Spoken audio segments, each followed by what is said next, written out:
നിങ്ങൾ ശ്രദ്ധിച്ചേ, സദൃശവാക്യത്തിൽ ഒരു വാക്യമുണ്ട്. വാക്യം ശ്രദ്ധിച്ചോണം. ഹല്ലേലൂയ.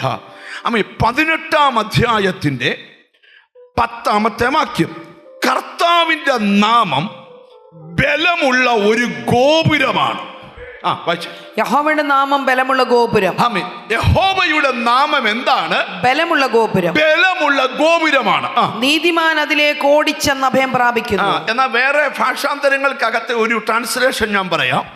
കർത്താവിന്റെ നാമം ബലമുള്ള ഒരു ഗോപുരമാണ്.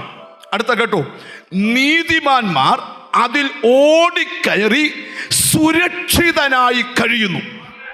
ഹല്ലേലൂയ. യഹോവയുടെ കർത്താവിന്റെ നാമം ബലമുള്ള ഒരു ഗോപുരമാണ്. നീതിമാന്മാർ അതിൽ ഓടിക്കയറി സുരക്ഷിതരായി ജീവിക്കുന്നു.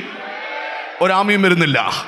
ഇന്ന് പകൽ നിന്റെ സുരക്ഷിതത്വം നീ കെട്ടിയ മതിലല്ല, നീ ഉണ്ടാക്കിയ പുതിയ ദൈവത്തിന് സ്വന്തം വീടിന്റെ ഡോറല്ല, ആർക്കും ഇടിച്ചു കയറാൻ പറ്റാത്ത ഒരു സുരക്ഷിത വലയമുണ്ടെങ്കിൽ അത് ക്രിസ്തുവിന്റെ നാമമാണ്. തിമോത്തിയോസിന്റെ 2-ാം ലേഖനം 2-ാം അധ്യായം 19-ാമത്തെ വാക്യം.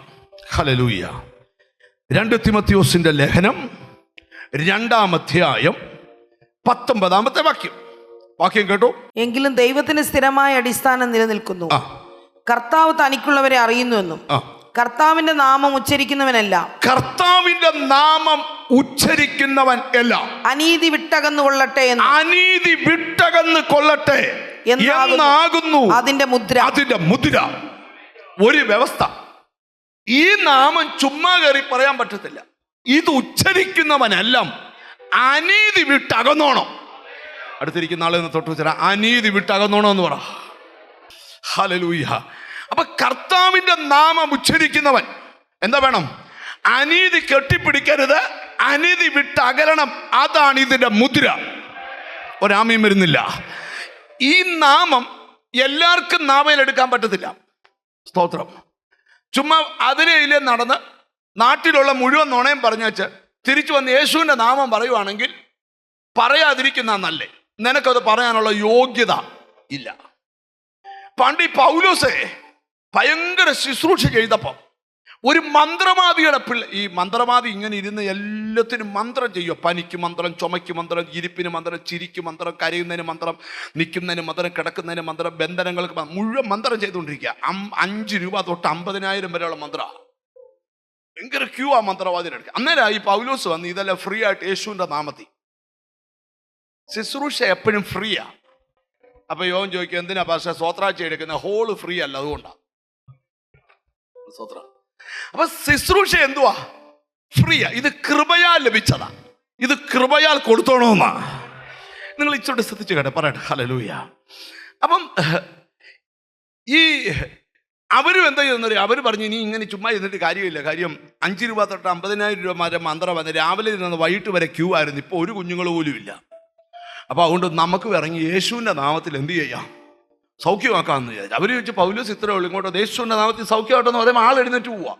അവർ വെച്ച് ഞങ്ങളും തുടങ്ങുക പരിപാടി. അവരങ്ങോട്ട് എഴുന്നേറ്റ് പറഞ്ഞു, ഞങ്ങൾ പുതിയ അനൗൺസ്മെന്റ് 5 പൈസ പോലും വേണ്ടി പോലെ ഞങ്ങളും യേശുവിൻ്റെ നാമത്തിൽ സൗഖ്യമാക്കാൻ പോവാ. ഈ ബോർഡൊക്കെ വെച്ച് എൻ്റെ അന്ന് ഒരു കൊടിയ ഭൂതം ഇങ്ങനെ വരിക.